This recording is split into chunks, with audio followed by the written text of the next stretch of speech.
Cześć, z tej strony Dawid. W dniu dzisiejszym porozmawiamy sobie o projekcie Floix. Opowiemy sobie o tym, czym jest projekt, jakie ma plusy, jakie ja znalazłem minusy i zagrożenia.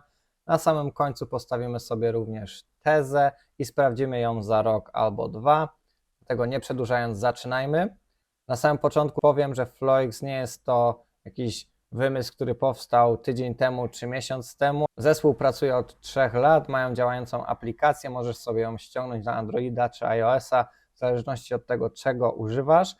Natomiast aktualne social media Web 2 polegają na tym, że jeżeli my zakładamy konto na przykład na Xie czy na Facebooku, to wszystkie dane, które tam udostępniamy, są własnością tego serwisu. Natomiast Web 3 polega na tym, że my, tworząc profil na danej platformie, która jest dodatkowo zdecentralizowana, decydujemy o tym, jakie dane chcemy tam przekazać, jakie dane chcemy dalej ujawniać, żeby inni użytkownicy widzieli je. Mamy pełną kontrolę nad tym, czym chcemy się dzielić, czym nie chcemy się dzielić i dodatkowo wszystko, co tam wrzucimy, co stworzymy, artykuły, wideo, grafiki, są naszą własnością, a nie własnością tej platformy. I to właśnie tworzy Floix, czyli taką zdecentralizowaną platformę, na której gdy my się zarejestrujemy i tworzymy profil, to ten profil tak naprawdę należy do nas i wszystkie dane, które my tam udostępniamy, są naszą własnością i na nich możemy zarabiać w momencie, kiedy jest duże zainteresowanie treścią, którą publikujemy, bądź gdy ktoś chce nas wesprzeć. To tak w bardzo dużym skrócie, nie będę też omawiał wszystkiego, ponieważ jest tego tutaj bardzo dużo, na stronie jest szczegółowo opisane wszystko. Możecie sobie oczywiście wszystko sprawdzić, natomiast chciałbym skupić się na tym, jak działa cały ekosystem. I jak widzimy, tutaj mamy platformę Floix, mamy użytkowników i wskazane wszystkie możliwości oraz operacje pomiędzy poszczególnymi segmentami, jakie oferuje ekosystem Floix. Mamy giełdę, możemy natywną walutę Floix stakeować, jest również karta płatności, podejrzewam, że to jest w planach, bo nie kojarzę, żebym czytał, że to już działa. Mamy cashback, mamy social media, o których wcześniej wspomniałem, gdzie możemy dzielić się wiedzą, udostępniać treści, jakie chcemy. W planach jest stworzenie marketplace'u, także NFT. Aktywności, które tam są realizowane, bądź płatności, generują przychód i część tego przychodu, revenue, jest przekazywana do ekosystemu Floix, przez co ten cały system zarabia. I na tym to mniej więcej polega, że jest to ekosystem skierowany do społeczeństwa, do ludzi, i my możemy być jego częścią, tworzyć go, czyli wrzucać tam treści, ale jednocześnie stając się właścicielami tokenów Floix, jesteśmy poniekąd właścicielami tego ekosystemu i jeżeli jej wartość będzie rosła, my będziemy ją posiadać, to zwyczajnie będziemy zarabiać. Ogólnie z tokenem jest trochę zamieszanie, ponieważ na początku max supply było 45 miliardów, teraz jest 50 miliardów. Przejdę na stronę token panelu, gdzie widzimy, że aktualnie jest pre-sale, jest to private round i ta seed round, ona już jest zakończona i osoby, które posiadają tokeny Floix z tamtej rundy, otrzymają jakby wynagrodzenie za to, że ten max supply został podniesiony. Szczegółowo jest to opisane na stronie, nie chcę się w to zagłębiać, natomiast aktualnie w poniedziałek ruszyła ta runda, dzisiaj jest czwartek, 83% zostało zebrane póki co, natomiast mnie zdziwiło to, że w poniedziałek czy wtorek już bardzo szybko osiągnięty został poziom 81%, a następnie utrzymywało się to i wczoraj wskoczyło na 83% i tak stoi do dzisiaj. Pamiętajcie, ja do niczego nie zachęcam, ja tylko informuję. O czym musicie dodatkowo wiedzieć, to fakt, że ta runda jest skierowana tylko i wyłącznie do indywidualnych inwestorów. Maksymalnie jedna osoba może zainwestować $5000, żeby tokeny trafiły do jak największej ilości osób, żeby to było rozproszone, a nie, że będą mieli jednego VC-ka czy 2 czy 3 i one wezmą całą podaż tokenów i będą zarządzać tym i będzie też zespół musiał robić to, co dany VC będzie kazał. Mamy tutaj również tokenomię rozpisaną, możecie sobie zobaczyć. Nie powiedziałem jeszcze ważnej rzeczy o tym, że cały ekosystem postawiony jest na poligonie, po to, aby transakcje były bardzo tanie. Myślę, że w bardzo dużym skrócie powiedziałem Wam, czym jest projekt Floix. Założenie jest bardzo fajne. Podoba mi się chęć decentralizacji i tego, jak bardzo szczegółowo to wszystko jest opisane. Też miałem kontakt z zespołem, odpisują naprawdę szybko i starają się przedstawić to logicznie i szczegółowo. Natomiast znalazłem kilka dziwnych rzeczy, które mnie zaniepokoiły i teraz o nich powiemy sobie.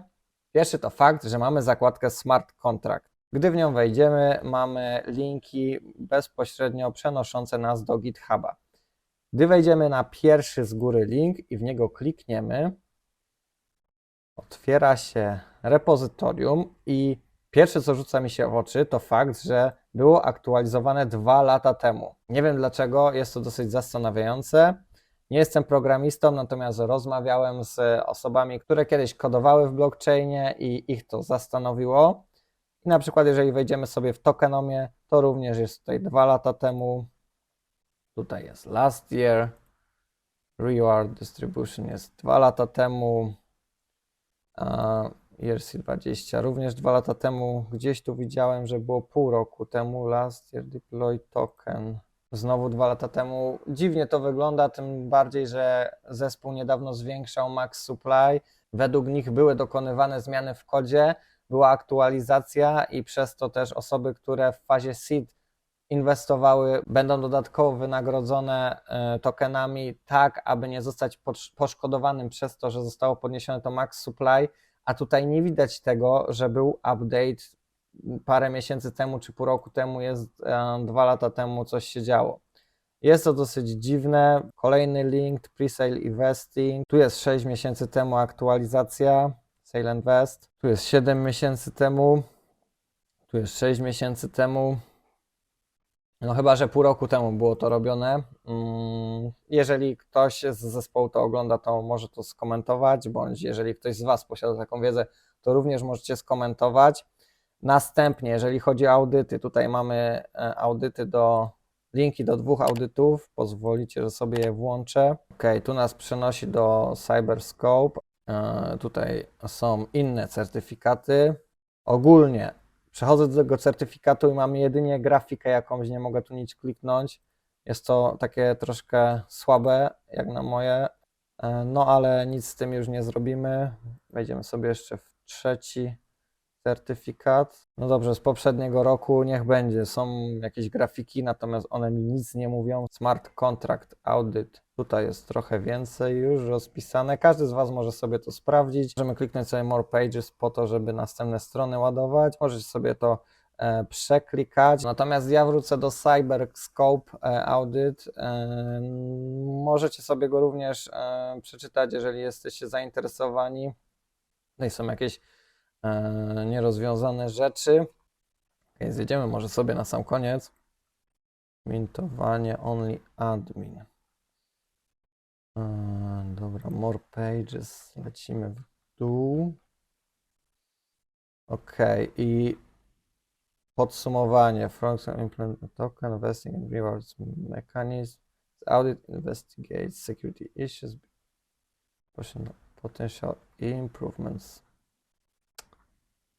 No nie wiem, ja nie widzę tutaj ogólnego podsumowania, oceny, jakichś punktów przyznanych, dlatego wszedłem sobie po prostu przez zakładkę Google'a, wpisałem CyberScope Floix, klikamy pierwszą podstronę, która się pokazuje i naszym oczom ukazuje się ten właśnie audyt. I jeżeli chodzi o score, to jest to 58.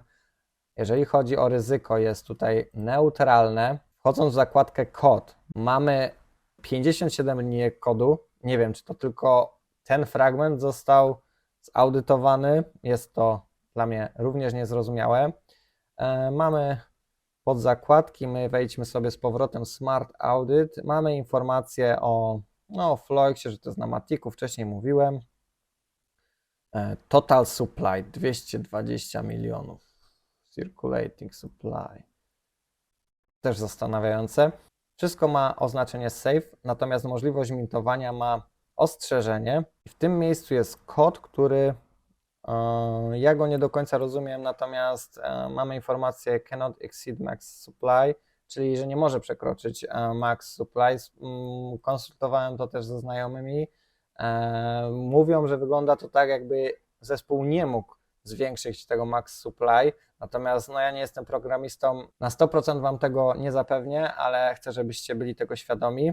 Co jest dziwne, na samym dole ma informację, że to jest automatyczny raport. Kod nie był ręcznie weryfikowany i to stwarza możliwość rezultatów innych niż faktyczne. Czyli to, że ten audyt był zrobiony automatycznie, oznacza, że mogą być w nim błędy. Nie słyszałem o tym, żeby Floik przeszedł manual audits. Jeżeli coś wiecie na tym, możecie dać znać. Chciałbym po prostu, żebyście o tym wiedzieli. Dodatkowo jeszcze chciałbym Wam powiedzieć, że ta max supply było wcześniej zmienione, bo tutaj aktualnie na stronie mamy max supply 50 miliardów, a gdy wejdziemy sobie na stronkę webarchive.org, to jest miejsce, gdzie możemy sprawdzać, jak dana strona wyglądała w przeszłości. Wystarczy, że w tym miejscu wpiszecie stronę Floixa, token panelu, wyskoczy Wam kalendarz, możecie cofnąć się do tego, jak wyglądała dana strona w przeszłości. Jeżeli klikniemy sobie właśnie 15 kwiecień 2023, trochę długo się ładuje. Ok, coś się zaczyna dziać. Jeszcze chwilę mu damy. Ok. I mamy tutaj informację Max Supply 45 miliardów, czyli niedawno zespół zmienił Max Supply, natomiast tak jak wspomniałem, zespół się z tym nie kryje i tłumaczył, dlaczego tak zrobił. Dla mnie zagrożeniem jest fakt, że skoro raz to zmienili, to dlaczego mieliby tego nie zmieniać, na przykład gdy będą wprowadzać swój chain, bo to również jest w planach. Natomiast tak jak wcześniej wspomniałem, nie chciałbym na ten temat wypowiadać się od strony technicznej, ponieważ nie jestem programistą i nie chciałbym Was wprowadzać w błąd. Zapomniałbym. Chciałbym również, żebyście wiedzieli, że w white paperze jest informacja o siedzibie Floixa i jeżeli, tutaj jest jej adres, jeżeli sobie ją skopiujemy i wrzucimy w Google'a, to na mapach zobaczymy,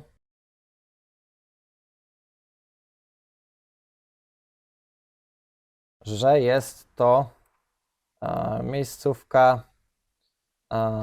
kilka domków, Delaware Inns.com i nie będę się wgłębiał w szczegóły, bo też do końca ich nie znam, natomiast projekt Floix nie ma swojej siedziby, ma biuro wirtualne zarejestrowane przez tą firmę w Stanach Zjednoczonych. I teraz może już dobijając do końca. Projekt Floix, ciekawa inicjatywa, tym bardziej, że trend SocialFi faktycznie może wypalić w świecie kryptowalut. Wszystko wygląda w miarę przejrzyście, kontakt z teamem jest, możecie się do nich odezwać. Ja jeszcze nie zakładałem sobie tam konta, natomiast podejrzewam, że kiedyś to zrobię. Fajnym pomysłem jest utworzenie profili traderskich na tej platformie. Jak wiadomo, to jest blockchain. Jeżeli raz coś tam zostanie zapisane, to zostanie na zawsze. I teraz pomysł zespołu jest taki, że jeżeli jesteś traderem, to możesz utworzyć swój profil tradera i dzielić się swoimi ruchami. Wszystko będzie jawne. Jeżeli faktycznie często masz rację i zarabiasz, to będzie to widoczne. Natomiast jeżeli się pomylisz, to nie będziesz mógł tego usunąć, ponieważ wszystko będzie zapisane na blockchainie i to jest mega super inicjatywa. Skończy się szpanowanie w internecie, kto to czego, ile nie zarobił i jakiej perełki nie trafił. Natomiast moje obawy również przedstawiłem w tym filmie. Jest to trochę dziwne, jeżeli ktoś z zespołu albo inny youtuber, który zna odpowiedzi na nurtujące mnie wątpliwości, śmiało możecie do mnie napisać albo zostawić informację w komentarzu. Jeszcze chciałbym zrobić mały eksperyment. Aktualnie trwa sprzedaż tokenu w rundzie prywatnej. Cena tego tokena jest widoczna aktualnie na ekranie. Za rok, za 2 lata sprawdzimy, jaka będzie jego cena i czy taka inwestycja ewentualna się opłacała, czy nie. Ja, jak wcześniej wspomniałem, do niczego nie namawiam. Mogę Wam jeszcze tylko powiedzieć, że Floix będzie wchodził na CEXa, taką giełdę, CEX.io i również niedługo będzie przeprowadzany launchpad, który będzie dostępny dla wszystkich. Dzięki za wysłuchanie, dajcie znać, co Wy myślicie o projekcie, jakie są Wasze obawy, jakie widzicie tutaj zalety, fajne inicjatywy. Zachęcam do zostawienia lajka, suba, trzymajcie się, do następnego odcinka, cześć!